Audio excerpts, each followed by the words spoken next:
because it's like so dramatic, and Tomoe is like a gorgeous, like scary lady, and like who wouldn't want to be in a universe with that? And like her face melts off, and like she can't die really. So same. I would love that power. Actually, no, that'd be horrible. Ugh, imagine living forever. That's too long. Heavy film. What is something that happened that was really, really funny, or like what would be something that would make a blooper reel that would just surprise people for something that is so heavy? Ooh, let me think. I don't know. I can barely. Mom, did I do anything stupid? Oh, I almost busted ass a few times. Like that happens to me on every set. Like I almost completely I was trying. Okay, you know the scene where I step on the bed and I look out the window and then I start walking outside? When I was doing that, I like totally misinterpreted how high the bed actually was and just like fell on my face. And no one acknowledged it either. They were like, okay, cut, let's go again. And I was like, you're just gonna leave me here? Like not even laugh, like absolutely nothing. So it was really awkward. That was the worst. That was the worst moment. You said busted ass. I was like, oh my god, she was gassy on stage. No! Where are we going with this? Oh.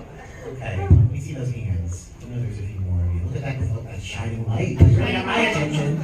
There's a light. The piece of cake that like killed you in the movie, was it at least good? What? Sorry? The piece of cake in the movie that killed you, was it was so good. Oh my god, that was such good cake, and there were so many cakes. Like there were so many cakes on set, and like it was really good cake. But the one thing that was bad is like they were like, yes, you have to put frosting on your face. So there's just like chocolate frosting all over my face for hours, and it smelled so much like chocolate. It was just like infecting into your nasal cavities, and like it was all I could smell for like a day afterwards. Let me build off that. How much cake did you eat that day? Not that. I think like a slice or two. Nothing too crazy because they're like, yes, take small bites. And like the funny thing about the party scene is it's all filmed in complete silence. There's no music going on. People are just like, yeah. They're like, this dude is so sick. And I was like half the age of everyone else there, so it was really awkward. And I was just like eating my little cake. And there was a few moments that they cut out from that whole sequence where like, I don't know if, I can't even remember if this is in the movie, I haven't seen it in so long. There's this one moment that we filmed where like a guy came up and was like, are you all right? And it was like this jock dude, and it was so funny to me. I don't know if that ended up in the movie. Oh. I have no memory. I'm broken. Oh my god. But yeah, I probably ate so much candy in that movie. And there was like one moment where I had to eat a chocolate bar that was in my pocket, and there was a dead pigeon's head in my pocket too, which I don't recommend. Not a fun thing. At least you didn't eat that. I know. Like imagine if I just accidentally used a long hand and then just a pigeon's head in my mouth. At least have a toothpick to pick it out. Oh yeah. There's that collective sign. All right, we got a few more questions available, I think. Let's go ahead with that one. This is random. What do you think of that? I don't know if it was on TikTok or Twitter, of all those people just matching up and doing that Toni Collette speaking out. Oh yeah, I thought that was really funny. It was really random. Like I always see like Hereditary TikToks blowing up all the time, and like whenever I'm like, oh, people need to know that I'm like still alive and doing things, or I'm like, how do I get people to listen to my music? I'll just be like, it's time to sell my soul, and then I'll just make a Hereditary TikTok. So. Any other questions? Oh yeah. Blood-covered people. Yeah. We love that. So as an accomplished actor and a burgeoning filmmaker, what advice do you have for the aspiring filmmakers/actors in the audience? I would say story is the most important thing.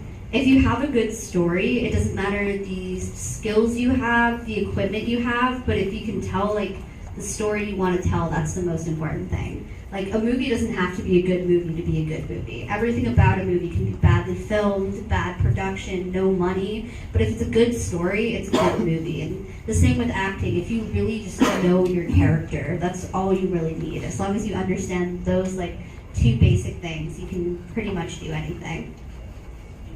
I'm going to selfishly ask the question, so you can all calm down. I'm just curious. So obviously, you like had this like pivotal horror title what would you, as an actress, like to see next for yourself? Like, if you could pick the genre or the project or like what kind of role you would like to play, what would your next big project be for you? I don't know about genre, but I would say probably a queer film. Like, I think it would be really fun because there aren't that many queer films that are having queer actors be in them. And like, as a queer person, I'm like, guys, I'm literally gay. Let me in. And then I'll see like castings and I'll be like, you cast another straight person, didn't you? I'm like, how could you? In this day and age. So yeah, a queer film would probably be what I would want to do next. Oh, we like that answer. These two over here, we really like that a lot. Thank you for saying that. Absolutely. All right, I know I cut a few people off and selfishly took that spot, so raise your hands. Jump around, do a backflip. Oh. This planted gentleman, yes. No, you have this one coming for a long time. Yeah, actually, to kind of build off what you just said, this question came to mind. Because, there is a school of thought on what actors could or should play, because you just said, hey, I'm gay, why is a straight person playing? Because I know there was a lot of controversy when Bryan Cranston played a disabled person. And they were saying, there was a lot of, hey, there's a lot of disabled actors. What do you think? Like, is acting more or less pretending to be something else, somebody else? What do you think of, all of that? I mean, I can only speak from what I know because I'm not going to step on anyone's toes and talk about anything that I can't understand. But as a queer person, the queer experience is very hard. Like, coming out as queer, understanding yourself, and especially as like a queer female presenting person, growing up, like, you're always expected to be with a man. Like, your whole life is expected to revolve around that. And so that whole journey of figuring that out isn't something that someone can understand unless you've experienced it. And you can do research in all of these things, and some actors use that as an excuse, but they haven't lived the experience. So if there is the opportunity for someone that's from that same background to be in that role, I think it's the way to go 100%. And that's definitely not the most popular opinion, but I just think that there are so many amazing queer actors and trans actors that aren't getting these opportunities to people that are straight and cis. And so I feel like it should be something that should be top of the line consideration. And then if you've looked through every single queer person in the entire world and none of them fit it, then maybe you can think about looking for a straight person. Planted questions from this gentleman. Another very elegant response. God. Okay, well, I love that answer. In case you could tell, I am very gay. So yes, agreed. Okay. The last few questions, anybody? That hand go up. What's a horror movie that you would love to be in? Or like... Ooh, I feel like I'd love to be in a Scream movie. Just a classic. And if anyone here has seen the most recent Scream movie, they do mention Hereditary, so I do exist in the Scream universe. So, guys, put me in. I exist. In the Scream multiverse, I exist. But as yourself, and her band is performing. Exactly. So, guys, there's so many options here. Just put me in Scream. I already exist in the universe. I could literally just be myself. Come on. Scream 6 is taking place in New York.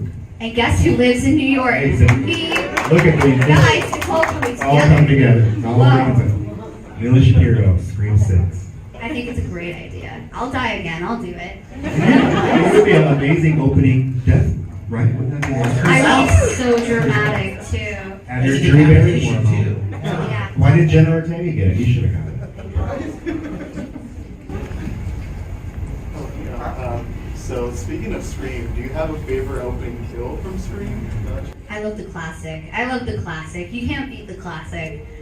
Drew Barrymore is just like slaying, and it's like such a smart move of them too, because it was like, in like not indie, but like any horror film is like everyone thinks it's going to do badly when they're making it. So opening it with like such a recognizable actor is really smart, because everyone's like, oh, Drew Barrymore's in it, and she was on all the posters, so it's like the marketing behind that was really smart.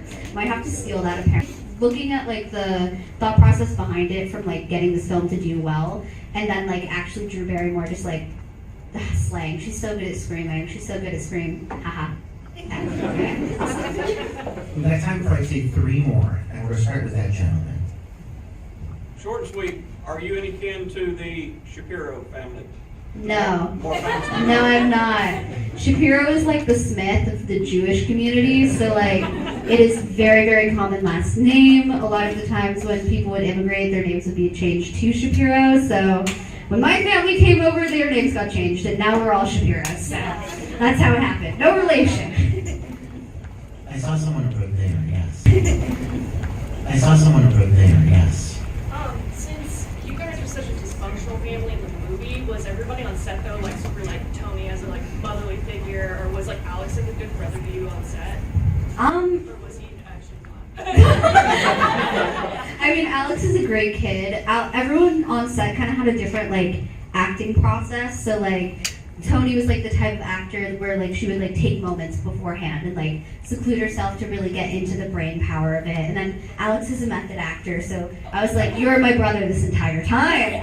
Whoa! And then I'm kind of like one of those actors that's just like light switch acting, as I like to call it. So like they're like action, and I'm in it, and then they're like cut, and then I'm like completely out of it and just being my insane asylum patient self. So it was definitely interesting.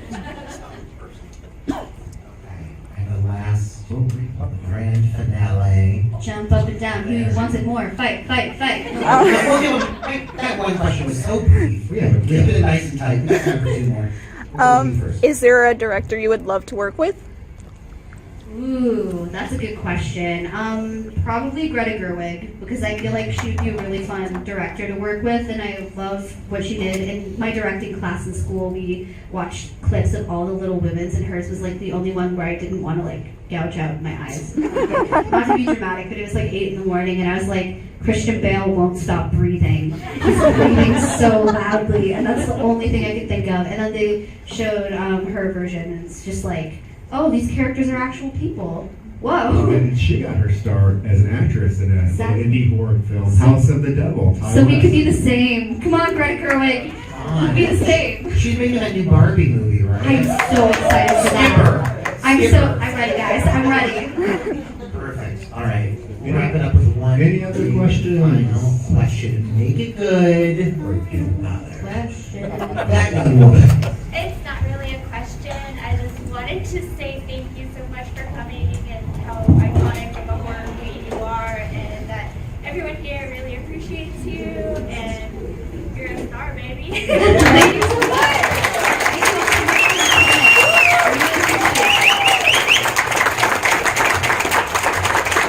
Maybe that wasn't a question, but it was a great finale. So we give you 5 stars on that. So I think this is a pretty kick-ass first convention experience, wouldn't you say? Full house, standing room only. You guys will pack in the room with Milly Shapiro for an hour and listen to me speak words. God. Goes to a band. Yeah, go stream After X class on everything. You don't have to like it, but just get me those numbers. I mean, love it. You'll all love it. It'll be great. But yeah, thank you guys all so much for coming.